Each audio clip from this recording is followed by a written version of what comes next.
Deuxième sortie de l'éco-bulletin pour la semaine. On est le mardi 22 juillet 2025. Bonjour, bonsoir à tous. Voici les faits saillants de l'actualité.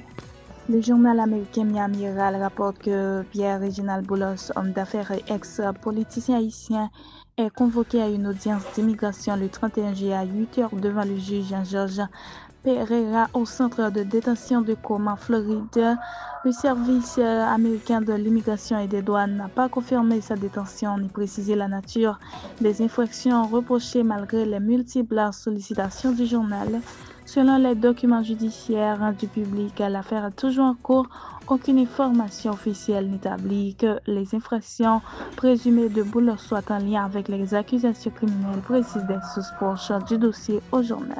Le département d'État, via le secrétaire d'État américain Marco Rubio, a annoncé le lundi 21 juillet 2025 l'ouverture de procédures d'expulsion visant des Haïtiens avec le statut de résident permanent légaux soupçonnés de soutenir en vivre ensemble une organisation haïtienne classée comme terroriste par Washington. Ces mesures s'inscrivent dans la stratégie de l'administration Trump visant à renforcer la sécurité intérieure et à affaiblir les réseaux de violence transnationaux.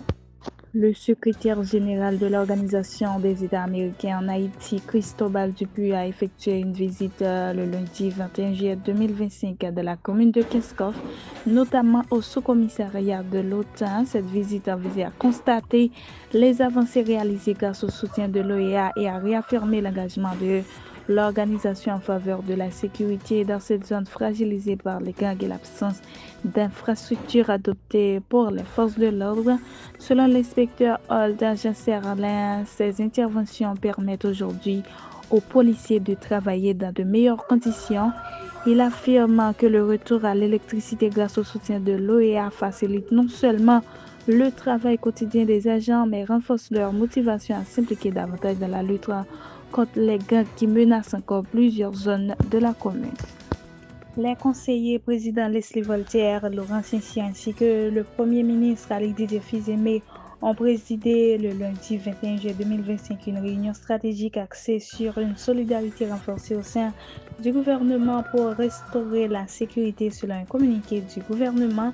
Lors de cette rencontre, ils ont plaidé en faveur d'une cohésion totale au sommet de l'État pour restaurer la sécurité et mobiliser les moyens exceptionnels en vue d'éradiquer les gangs qui terrorisent la population haïtienne, a rapporté la primature. Lors de sa première sortie médiatique officielle sur les ondes de Magic 9, Eneval, nouveau porte-parole de la primature, a présenté un aperçu structuré des principales actions du gouvernement dirigé par le Premier ministre Ali Didier Fils-Aimé. Sécurité, économie, diplomatie, coopération institutionnelle. L'interview a permis de dessiner les contours d'une gouvernance en quête d'efficacité et de résultats concrets.